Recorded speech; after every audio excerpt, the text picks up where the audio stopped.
ಜಾಹೀರಾಗ್ತಾ ಇದೆ ಅಂದಾಗ ಹತಾಶರಾಗ್ತಾರೆ.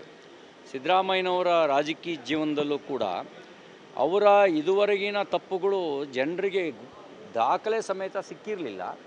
ಈಗ ದಾಖಲೆ ಸಮೇತ ಸಿಕ್ಕಿದೆ. ಹಿಂದೆಯೂ ತಪ್ಪು ಮಾಡಿದರು. ಈಗ ರೇಡಿಯೋ ಕೂಡ ಒಂದು ಮಹಾಪರಾಧ. ರೇಡಿಯೋ ಅನ್ನೋ ಹೆಸರಿನಲ್ಲಿ 880 ಎಕರೆ ಅರ್ಕಾವತಿ ಬಡಾವಣೆಯಲ್ಲಿ ನಿವೇಶನ ಹಂಚಿಕೆಯಾಗಿದ್ದನ್ನು ಡಿನೋಟಿಫಿಕೇಷನ್ ಮಾಡಿದರು. ಡಿನೋಟಿಫಿಕೇಷನ್ ಹೆಸರು ಬಳಸಿರಲಿಲ್ಲ, ಆದರೆ ಕೃತ್ಯ ಅದೇ ಆಗಿತ್ತು, ಡಿನೋಟಿಫಿಕೇಷನ್ನೇ ಆಗಿತ್ತು. ಈಗ ಮೂಡಾದಲ್ಲಿ ತುಂಬ ಇರ್ರೆಗ್ಯುಲಾರಿಟೀಸ್ ಇದೆ. ಅವತ್ತೇ ನಾವು ಆಪಾದನೆ ಮಾಡಿದಂತೆ ಸ್ವಜನ ಪಕ್ಷಪಾತ, ಭ್ರಷ್ಟಾಚಾರ, ಅಧಿಕಾರ ದುರುಪಯೋಗ ಮೂರೂ ನಡೆದಿದೆ. ಆ ಮೂರೂ ನಡೆದಿದೆ ಅನ್ನೋದು ಸಾಕ್ಷಿ ಸಮೇತ ನಾವು ನಿರೂಪಿಸ್ತೀವಿ ಅಂತಲೇ ಅವರು ವಿಧಾನಸಭೆಯಲ್ಲಿ ನಮಗೆ ವಿಧಾನ ಮಂಡಲದಲ್ಲಿ ನಮಗೆ ಚರ್ಚೆ ನಡೆಸಲಿಕ್ಕೆ ಅವಕಾಶ ಕೊಡಲಿಲ್ಲ. ಅವರಿಗೆ ಅವರೇ ಬಳಸೋ ಭಾಷೆಯ ಪ್ರಕಾರ ಸತ್ಯವನ್ನು ಎದುರಿಸುವ ದಮ್ ಇದ್ದಿದ್ದರೆ ಅವರು ವಿಧಾನ ಮಂಡಲದಲ್ಲಿ ಚರ್ಚೆಗೆ ಅವಕಾಶ ಕೊಡ್ತಿದ್ದರು. ನಮಗೆ ಅನಿವಾರ್ಯ, ಅವರು ವಿಧಾನ ಮಂಡಲದಲ್ಲಿ ಅವಕಾಶ ಕೊಡದೇ ಇದ್ದಿದ್ದರಿಂದ ಪ್ರಜಾಪ್ರಭುತ್ವದಲ್ಲಿ ನಮ್ಮ ಪ್ರಭುಗಳು ಪ್ರಜೆಗಳು, ಅವರಿಗೆ ಸತ್ಯದ ಮನವರಿಕೆ ಮಾಡಿಕೊಡೋದು ಅನಿವಾರ್ಯ. ಹಾಗಾಗಿ ಬೆಂಗಳೂರಿನಿಂದ ಮೈಸೂರುವರೆಗೆ NDA BJP JDS ಜಂಟಿಯಾಗಿ ಪಾದಯಾತ್ರೆ ಮಾಡ್ತೇವೆ. ಜನರಿಗೆ ಸತ್ಯವನ್ನು ಹೇಳ್ತೇವೆ. ಇಷ್ಟರಿಂದಲೇ ಒಪ್ಕೊಳ್ತಾರೆ ಅಂತಿಲ್ಲ.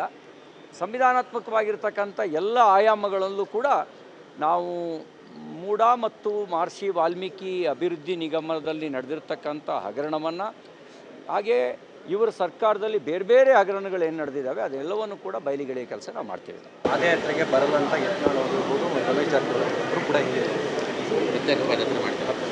ನಾನು ಅದ್ರ ಬಗ್ಗೆ ಚರ್ಚೆ ಮಾಡಲಿಕ್ಕೆ ಬಯಸೋದಿಲ್ಲ. ಒಂದು ಸದುದ್ದೇಶ ಇಟ್ಕೊಂಡು ಭ್ರಷ್ಟಾಚಾರದ ಹಗರಣಗಳನ್ನು ಬಯಲಿಗೆಳೆಯೋ ಉದ್ದೇಶದಿಂದ ಇದು ಪಾದಯಾತ್ರೆ ಮಾಡ್ತಾಯಿದ್ದೀವಿ. ಹಾಗಾಗಿ ಅವರು ಏನು ಹೇಳಿದ್ದಾರೆ ಅನ್ನೋದ್ರ ಬಗ್ಗೆ ನಾನು ಪ್ರತಿಕ್ರಿಯೆ ಕೊಡೋಕ್ಕೆ ಬಯಸೋದಿಲ್ಲ. ಅರವಿಂದ್ ಲಿಂಬಾವಳಿಯವರು ದೀರ್ಘಕಾಲ ಪಕ್ಷದ ಹೆಚ್ಚಿನ ಅತ್ಯುನ್ನತ ಹುದ್ದೆಗಳನ್ನು ಅಲ್ಲಿ ಜವಾಬ್ದಾರಿ ಹೊತ್ಕೊಂಡು ಮಾರ್ಗದರ್ಶನ ಮಾಡಿದವರು. BJP ರಾಜ್ಯ ಸಂಘಟನಾ ಪ್ರಧಾನ ಕಾರ್ಯದರ್ಶಿಗಳಾಗಿದ್ದರು, BJP ಪ್ರಧಾನ ಕಾರ್ಯದರ್ಶಿಗಳಾಗಿದ್ದರು, ರಾಷ್ಟ್ರೀಯ ಕಾರ್ಯಕಾರಿಣಿ ಸದಸ್ಯರಾಗಿ ಕಾರ್ಯನಿರ್ವಹಿಸಿದವರು. ಅವರು ಇನ್ಯಾವ ರೀತಿ ಪರಿಣಾಮಕಾರಿಯಾಗಿ ಹೋರಾಟ ಮಾಡಬೇಕು ಅಂತ ಅವ್ರು ಬಯಸ್ತಾರೋ ಅವ್ರ ಸಲಹೆಯನ್ನು ಸಕಾರಾತ್ಮಕವಾಗಿ ಪಕ್ಷ ತಗೊಳ್ಳುತ್ತೆ ಅನ್ನುವಂಥ ವಿಶ್ವಾಸದೊಂದಿಗೆ ನಾವು ಯಾವುದೇ ಅನುಮಾನಕ್ಕೆ ಆಸ್ಪದ ಇಲ್ಲದ ರೀತಿಯಲ್ಲಿ ಭ್ರಷ್ಟಾಚಾರದ ವಿರುದ್ಧ ಪ್ರಧಾನಮಂತ್ರಿ ನರೇಂದ್ರ ಮೋದಿಯವರು ಹೇಗೆ ಜೀರೋ ಟಾಲರೆನ್ಸನ್ನು ಹೊಂದಿದ್ದಾರೋ ಹಾಗೆ ಜೀರೋ ಟಾಲರೆನ್ಸನ್ನು ಇಟ್ಕೊಂಡೇ ಹೋರಾಟ ಮಾಡಬೇಕು.